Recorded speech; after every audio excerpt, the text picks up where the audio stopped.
Welcome back on civil service for YouTube channel. So everybody, आज का जो video है वो एपिसोड नंबर 13 है। सो मैं उम्मीद करता हूँ कि आप जो पिछले सारे एपिसोड हैं वन बाय वन आपने देखा होगा, उसको आपने इंजॉय किया होगा अपनी स्टडी में। सो आज का जो टॉपिक है वह मॉडर्न इंडिया का है। अभी हम मॉडर्न इंडिया का ही सीरीज चला रहे हैं। देखिए, इस वीडियो से आपको दो फ़ायदा हो रहा है। एक तो कि आपका जो कम्प्रिहेंसिव स्टडी है वो हो रहा है, टॉपिक का जो एक बेहतरीन एनालिसिस हो सकता है वो भी यहाँ पे कोशिश किया जा रहा है। और दूसरा बेनिफिट ये है कि आपका कम्प्रिहेंसिव जो आंसर राइटिंग का प्रैक्टिस है वो भी हो रहा है। और जो छोटे छोटे जो स्किल्स होते हैं ना आंसर राइटिंग के, हम उस पर भी बात कर रहे हैं और उसको भी वन बाय वन मेज़र करके चल रहे हैं, ताकि अब देखिए सारे जो स्किल्स हैं, जो तौर तरीके हैं लिखने का, वो एक वीडियो में तो क्लियर हो नहीं सकता है। ठीक है ना, आप सीख सकते हैं ना कोई सिखा सकता है। ओके। सो अगर उसको छोटे छोटे पार्ट में करके देखा जाए तो वन बाय वन करके एक एक स्किल को सीखने से एक दिन ऐसा होगा कि हम सब कुछ धीरे धीरे सीख लेते हैं। ठीक है। सो जो क्वेश्चंस है वह 150 वर्ड में दिया हुआ है, 8 मार्क्स का क्वेश्चंस है। ठीक है। सो हम पहले भी बात कर चुके हैं कि जब 150 शब्द का क्वेश्चंस रहे तो 25 जो शब्द होते हैं वो हो जाते हैं इंट्रो वाले पार्ट। ठीक है। और जो 25 शब्द हैं वह हो जाते हैं कंक्लूजन वाले पार्ट। जो बचे 100, ऐसा नहीं कि बिल्कुल आप 100 वर्ड ही लिखोगे, आप इसको 80 शब्दों में भी ख़त्म कर सकते हो, आप इसको 120 शब्दों में भी ख़त्म कर सकते हो। देखिए यहाँ पर पहला क्या होता है, कुछ लिमिटेशंस होते हैं। वो लिमिटेशन क्या है? एक तो आपको टाइम का लिमिटेशन होता है, दूसरा आपको पेज का लिमिटेशन होता है, क्योंकि आपके सामने टोटल 25 क्वेश्चन होते हैं, वो भी उसमें पार्ट में भी क्वेश्चन दिए होते हैं। तो समय को बचाने के लिए आप थोड़ा थोड़ा प्योरिटी को लेकर के चलिए, कंक्लूड मैटर को लिखिए। और थोड़ा सा अगर पैरा कम हो रहा है तो उसमें कोई बड़ी बात नहीं है। जो एग्जामिनर है आपका 1 2 3 करके नहीं काउंट करता है। ठीक है। वो एक अंदाज़ा लेकर चल सॉरी, वो एक अंदाज़ा लेकर चलते हैं कि आप इतने पेज कवर किए हो, यानी आप इतने शब्दों को कवर कर चुके होंगे। ठीक है। अब उसमें होता है कुछ लोग दूरी बनाकर लिखते हैं आपस में शब्दों का, कुछ लोग पास पास बिल्कुल लिखते हैं। ठीक है। तो एग्जामिनर 1 2 करके तो कैलकुलेटर से काउंट करेगा नहीं आपका वर्ड, उनके पास उतना समय नहीं होता है। उनका मेन माइंड होता है आपके इंट्रो पे कि आपने इंट्रो में क्या लिखना चाहा है, और कंक्लूजन्स पे। ये दो जो बातें पढ़ लेते हैं, उनको अगर लगता है ना कि इंटरेस्ट है, कॉपी अच्छी लिखी गई है, स्किल के साथ लिखी गई है, तब आपकी बॉडी पे आते हैं पढ़ने के लिए वो। ठीक है। तो हम इंट्रो से और कंक्लूजन से हम एग्जामिनर को मजबूर करना चाहते हैं कि भैया हमारी कॉपी आप पढ़ो, हमने एक बेहतर तरीके से लिखने का कोशिश किया है जो कि आपने बताया है। ठीक है। क्लियर। सो देखिए यहाँ पे एक और बात अगर करें तो जो इंट्रो होता है ना, इंट्रो में हम क्या लिखते हैं? इंट्रो में जो क्वेश्चंस होता है, क्वेश्चंस के डिमांड को हम देते हैं 25 शब्दों में, 20 शब्दों में। ठीक है। ऐसा नहीं कि बिल्कुल एकदम ये एक्यूरेट इतना होना चाहिए। आप इन बातों को 15 शब्दों में अगर लिख सकते हो तो 15 शब्दों में लिखो, फिर बॉडी स्टार्ट करो। डिपेंड करता है कि आपके वर्ड कलेक्शन कैसा है, आप कैसा प्रैक्टिस किए हैं आप। और देखिए ये पूरा जो आंसर राइटिंग का मामला है ना, ये पूरा का पूरा प्रैक्टिस का खेल है। आप कितना भी पढ़ लो, कितना भी पढ़ाई कर लो, अगर आपने प्रैक्टिस नहीं किया है तो आप श्योर मान के चलो कि आप उस फ्लो में नहीं लिख पाओगे, उस स्किल से नहीं लिख पाओगे जिस स्किल की आंसर राइटिंग मेंस में आवश्यकता पड़ती है। ठीक है। अब टॉपिक क्या है कि राजा राम मोहन राय की उपलब्धियों पर प्रकाश डालिए। ठीक है। 150 शब्द में लिखना है और 8 नंबर का यह क्वेश्चन है। सो राजा राम मोहन राय की उपलब्धियों पर प्रकाश डालिए। तो देखिए राजा राम मोहन राय कौन थे, बहुत डीप में नहीं जाएंगे, बात को समझिए। राजा राम मोहन राय कौन थे, बहुत डीप में नहीं जाएंगे। ठीक है। राजा राम मोहन ने पढ़ाई में क्या अर्जन किया, इसकी बात थोड़ा सा करेंगे। राजा राम मोहन राय क्रांति में कितने प्रतिभागी हैं, बात करेंगे। राजा राम मोहन राय की ख्याति क्या थी, बात करेंगे। राजा राम मोहन राय पॉलिटिकल कितना सक्रिय थे, बात करेंगे। राजा राम मोहन राय के नाम से क्या उपलब्धियां रही हैं, इन पे बात करनी है, ठीक है। सो जब आप इस तरह से जब फॉर्मेट पे बात कर लेते हैं ना, जब ये वैसे आप जब फॉर्मेट तैयार कर लेते हैं, तो पता चलता है कि आपने बिल्कुल जो जो 65% जो क्वेश्चंस का बर्डन है ना, वो फॉर्मेट ही ख़त्म कर देता है, ठीक है। तो हमें जिन जिन बातों पे बात करनी है, राजा राम मोहन राय के इतिहास पे लेके बात नहीं करेंगे यहाँ पर, इनके सिर्फ उपलब्धियों पर ही बात करनी है। एग्जामिनर यहाँ पर कह रहा है कि हमने आपसे जो पूछना चाहा है, देखिए जिस लेवल का यह पेपर है, आप अपने ज्ञान को यहाँ पर देने की कोशिश प्लीज़ मत करना कि यहाँ पर अगर दिया है तो हमें बिल्कुल हम संभल नहीं पा रहे हैं, राजा राम मोहन राय जन्मे कहाँ पे हैं, क्या किए हैं, ये सब चीज़ों को नहीं लिखना है। क्वेश्चन में साफ साफ बोला है कि भैया हम आपको 150 शब्द का लिमिटेशन दे रहे हैं, ठीक है, 150 शब्द का लिमिटेशन दे रहे हैं, जो कि अगर लिखते हो तो 8 नंबर आपको दिया जाएगा, ठीक है। उसमें भी क्या कहा जा रहा है कि राजा राम मोहन राय की उपलब्धियों पर प्रकाश डालिए, ठीक है। तो इनके सिर्फ और सिर्फ अचीवमेंट को लेकर बात करेंगे, ठीक है। अब थोड़ा सा व्यू इसके बारे में जान लेते हैं, फिर बात करते हैं, तब आपको ये समग्र एनालिसिस चीज़ें क्लियर हो जाएंगी। देखिए जो राजा राम मोहन राय थे, वो भारतीय पुनर्जागरण के, ठीक है, जनक भी उनको भारत में माना जाता है, ठीक है। तो आप वन बाय वन करके ना पॉइंट को लिखते भी रहो, ठीक है। पहले मैं एक ओवरव्यू बता लूँ, फिर लिखते हैं, ठीक है। तो राजा राम मोहन राय थे, अगर उनकी उपलब्धियों की बात करें तो उनको भारतीय पुनर्जागरण के जनक माना जाता था। राजा राम मोहन जो थे, वो ब्रह्म समाज में हिंदू धर्म का पहला सुधार आंदोलन चलाया था, ब्रह्म समाज के नाम से, ठीक है, क्लियर। और ऐसा नहीं है कि वो हिंदू के अनुयायी थे तो बाकी किसी धर्म को मानते नहीं थे, ऐसा कुछ नहीं था, ठीक है, क्लियर। 1809 में एक केशववादियों के लिए उन्होंने एक पुस्तक लिखी, ठीक है, एक पुस्तक लिखी, ठीक है। उसके बाद 1814 में राजा राम मोहन राय आदमी सभा का स्थापना किया, ठीक है। 1818 में सती प्रथा के विरोध में आंदोलन चलाया। 1829 में यानी 1829 में लॉर्ड विलियम बेंटिक ने सती प्रथा पर कानून कानून बनाया, ठीक है, और उसे पारित करवाया, ठीक है, क्लियर।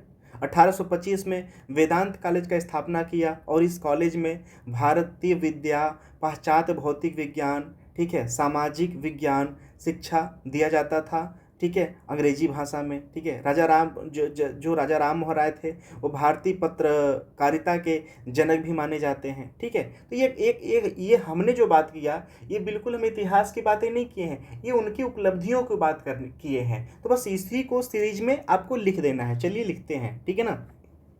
तो जो राजा राम मोहन राय थे, वो भारतीय पुनर्जागरण के जनक माने जाते हैं, ठीक है, क्लियर। राजा राम मोहन राय भारतीय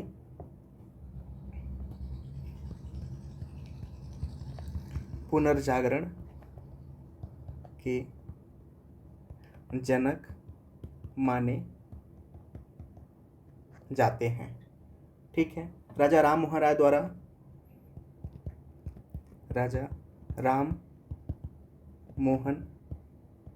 राय द्वारा स्थापित ब्रह्म समाज,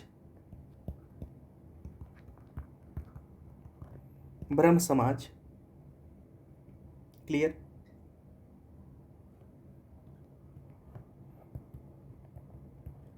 हिंदू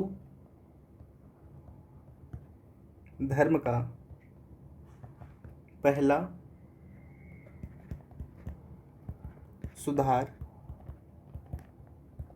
आंदोलन था, क्लियर, ओके।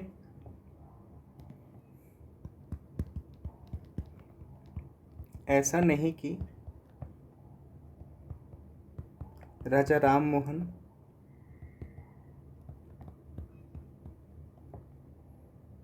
राय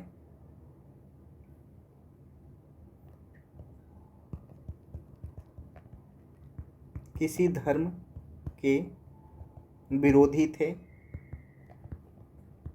थे, क्लियर। ये एकेश्वरवाद में विश्वास करते थे। क्लियर। 1809 में एकेश्वर वादियों के लिए उपहार नामक पुस्तक लिखा। ठीक है। 1814 में राजा राम मोहन राय ने आत्मीय सभा का स्थापना किया। ओके। नेक्स्ट है 1818 में 1818 में सती प्रथा के विरोध में सती प्रथा के विरोध में आंदोलन चलाया। क्लियर। नेक्स्ट 1829 में लॉर्ड विलियम वेंटिक ने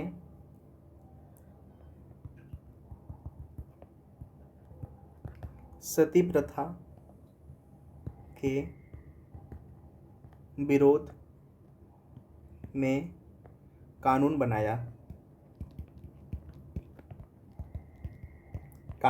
बनाया। ठीक है। और साथ ही इस अमानवीय कृत्य को करने पर दंड का प्रावधान किया गया। क्लियर। राजा राम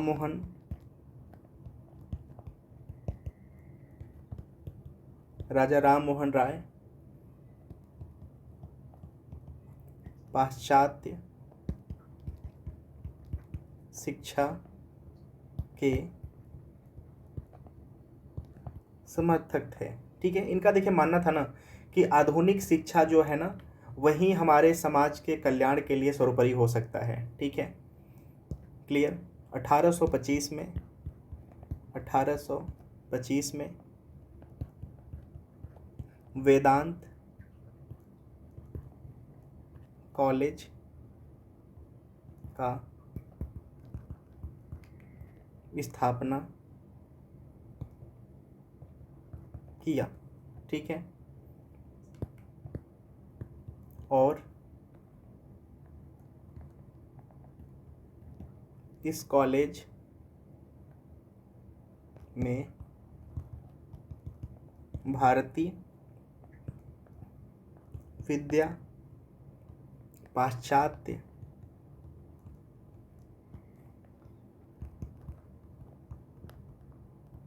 भौतिकी विज्ञान, ठीक है, सामाजिक विज्ञान,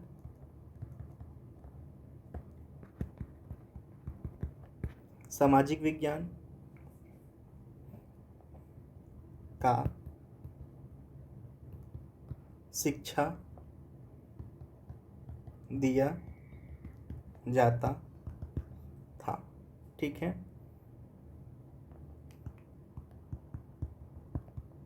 अंग्रेजी भाषा में। क्लियर। अब आते हैं कंक्लूजन्स पे। ठीक है। सो राजा राम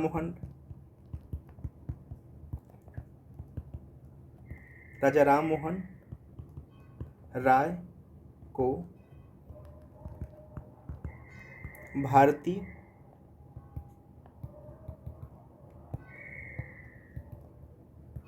पत्रकारिता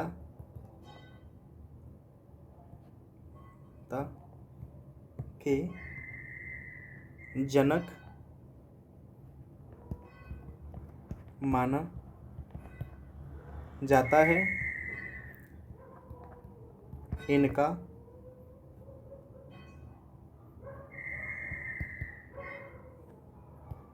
राजनीतिक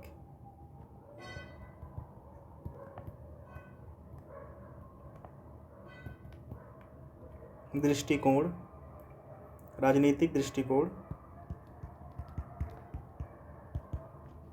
अंतर्राष्ट्रीय था। ठीक है, इनका क्लियर हो गया। राजा राम मोहन राय, राजा राम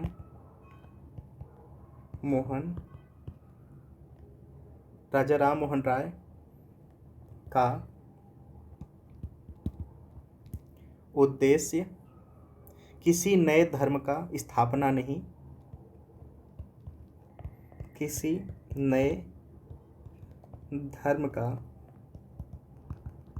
स्थापना नहीं, बल्कि हिंदू धर्म का शुद्धिकरण करना था। ठीक है, सो एवरीबॉडी, जैसा कि आपने देखा कि हमने वन बाय वन वर्डों को सजाते हुए एक आंसर की संरचना किया है। देखिए, कोई भी आंसर राइटिंग बहुत परफेक्ट नहीं करता है। ठीक है, मुझे जो भी रिसोर्स से मैंने पढ़ा है, ठीक है, उन वर्डों को मैंने यहाँ पर सजाने की कोशिश किया है। ठीक है, आप अपने हिसाब से राजा राम मोहन राय की उपलब्धियों को गिना सकते हैं, उन उपलब्धियों को एक सिंक्रोनाइज ऑर्डर में अरेंज कर सकते हैं। ठीक है, अब ऐसे क्वेश्चंस में ये हो जाता है कि जब क्वेश्चंस वन लाइनर होता है तो यहाँ पे इंट्रो क्या लिखें और कंक्लूजन क्या लिखें। तो देखिए, जब ऐसा मामला आ जाता है ना, तो थोड़ा सा उस व्यक्ति विशेष के बारे में बताते हुए पूरी बातों को लिखते हैं, चाहे वो नेगेटिविटी बतानी हो, चाहे पॉजिटिविटी बतानी हो, या विवेचना करना हो, टिप्पणी करना हो, वो तो क्वेश्चन डिपेंड करता है। जो कंक्लूजन है, कंक्लूजन भी उपलब्धियों को करते हुए, या जब भी कोई उस विशेष व्यक्ति विशेष के बारे में या कोई विशेष कार्य के बारे में बताई गई हो किसी विशेष व्यक्ति के द्वारा, तो उन पंक्तियों को हम मेंशन करते हुए अपनी बातों को लास्ट कर देते हैं। कमेंट में आया था, पूछा गया था बातें कि जो इंट्रो है और कंक्लूजन है उसको कैसे आधार दें। तो देखिए, कंक्लूजन जो होता है वह पूरे हमारी जो लेखनी होती है, चाहे वो 150 शब्द की हो चाहे 250 का, जो पूरा हमने समराइज वर्ड लिखा है 250 का या 150 का, उनका हम मैग्नीट्यूड लिखना चाहते हैं एक 25 से 30 शब्दों के अंतर्गत बस। ठीक है, पूरी बातों को एक संक्षेप में हम लिखना चाहते हैं। ठीक है, जैसे में अब बॉडी जो है, अगर हम एग्जाम्पल की बात करें तो अगर बॉडी की बात, अगर हमें बात करनी है सौरमंडल के बारे में, तो जब बॉडी है सौरमंडल का, तो उसमें हम चांद को भी काउंट करवाएंगे, धरती को भी काउंट करवाएंगे, ठीक है, ग्रहों को भी काउंट करवाएंगे, उपग्रहों को भी काउंट करवाएंगे। लेकिन अगर हमें उस पर कंक्लूजन की बात करनी हो तो क्या करेंगे, क्या कहेंगे कि ये जो सारी संरचनाएं हैं इसको हम सौरमंडल कहते हैं। बात समझ में आ गई? तो यही होता है, पूरे मैटर के निचोड़ को आप 20 से 25 शब्दों में लिख दीजिए। ठीक है, पॉजिटिविटी लाते हुए लिखिए। हाँ, आपके कंक्लूजन में पॉजिटिविटी दिखना चाहिए, नहीं कि नेगेटिविटी। ठीक है, पॉजिटिविटी आपकी दिखनी चाहिए, तो पॉजिटिव थॉट को लेते हुए लिखिए। और जो इंट्रो होता है, क्वेश्चंस पे डिपेंड करता है कि क्वेश्चंस कितने पार्ट में है। अगर questions one liner one part में है तो बस थोड़ा सा क्वेश्चंस का जो प्रश्नवाचक वाला मामला है उससे थोड़ा सा शुरुआत करके फिर पूरा बॉडी लिखिए, और जो पूरा आपने मैटर लिखा है ना, उस मैटर के मैग्नीट्यूड को 25 शब्दों में लाइए, और उसमें थोड़ा पॉजिटिव वेव होना चाहिए, पॉजिटिव फ्लो होना चाहिए आपकी बातों में। क्यों? क्योंकि आपके पॉजिटिविटी से एग्जामिनर को फील होता है कि जो व्यक्ति है वो आने वाले समय में एक अच्छा संदेश एक अच्छा नौ जागरण लेकर आने वाला है। अगर आप नेगेटिविटी उसमें दिखाते हैं तो उनको एक डर लगता है कि भाई बंदा, हालांकि आप बात सही किए हैं, बात सही लिखते हैं, लेकिन लेकिन थोड़ा सा इम्प्रेशन जो होता है वो खराब हो जाता है। तो कंक्लूजन जब भी लिखने की कोशिश करिए, एक पॉजिटिव संदेश देकर लिखिए, पॉजिटिव पॉजिटिव फ्लो में होना चाहिए। सो एवरीबॉडी, चलिए फिर मिलते हैं अगले एपिसोड में। ये बहुत लेट एपिसोड हो गया, सो सॉरी उसके लिए। फिर मिलते हैं अगले एपिसोड में, तब तक के लिए थैंक यू सो मच, धन्यवाद। पढ़ाई करते रहिए, और हाँ, यहाँ से जो भी प्रीलिम्स के कंटेंट है उसको प्लीज़ आप फिल्टर कर लीजिए। Thank you so much for watching.